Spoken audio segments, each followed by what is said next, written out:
Niekada nemanau, kad mylėti bus paprasta. Kad ženklai iš aukščiau tik naivė. Šiaip labai jautri, gal Rugilė yra, sakyčiau. Empatiška labai, tiek darželį, tiek mokyklą tikrai tą patį girdim. Draugiška. Tai mes patekom į ligoninę, nes Rugilė buvo trombopenija. Ir tada antrą gal dieną, kai gulėjom ligoninėje, jūs darėt, Kaukėno fondas darė šventę Santarų klinikose ir užpildėm lapą apie Rugilės svajonę. Ir praėjus porą mėnesių turim svajonę namie. Nežinau, Rugilė šiaip seniai norėjo gyvūno, iš pradžių šuns, po to katės. Labai ilgai svarstėm, ta prasme, čia gal metai, kada tu norėtų katino, tikrai labai seniai, bet kažkaip, kadangi didelė atsakomybė, ilgai svarstėm. O katiną tai irgi labai ilgai rinkomės iš veislynų, iš vieno, iš kito. Pasidarėm alergijos tyrimus, ar nesam alergiški, kad netektų po to katino atsisakyti. Tai labai atsakingai tikrai. Esam lankėsi prieglaudose.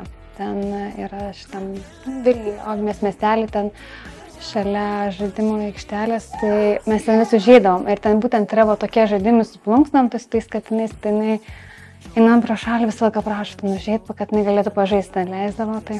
Abisinijos veislė šiaip yra labai smalsi, jinai labai daug dalyvaujant, jinai labai judri.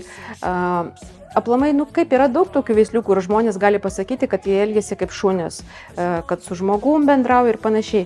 Abisiniukai, jie aplamai yra kompanionai, tai kad jie, aišku, jie iš namų nesekios kaip šuo jumis lauke, bet jie būnant namuose, jie nepasirinka vieną šeimininkų. Jie bendrauja tolygiai su kiekvienu, ir su tečiu, ir su mama, ir su vaikais ir panašiai. Jie visur dalyvauja, visur laksto, mėgstam vandenį. Tai aišku, jeigu jo ten specialiai nešlapinti ir nedrikinti, tai jisai būna ir vonė įlenda, paplaukia pats, ir iš čiaupo vandenį gaudo, kamoliukus, plunksnytės mėgsta. Mums patinka to, kad jie labai yra protingi, dėl to, kad labai daug visokių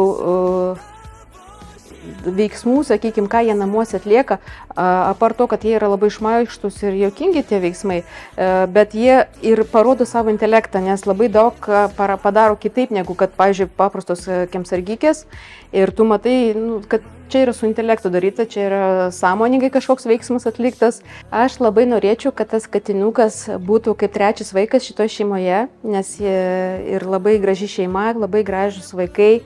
Aš labai noriu, kad jie puikiai tarpusavėje draugautų ir kad Rugilės visą laiką būtų sveika ir, žodžiu, laimės šitoje šeimoje ir kad šiluma būtų ir su gyvūnėliu, su šito, kad jis būtų šeimos narys pilnavertis. Norime padėkoti Kaukėno fondui ir Nidoje vykusio labdaros vakaro metu žmonėm, kurie aukoja pinigus už išpildytą Rugilės svajonę.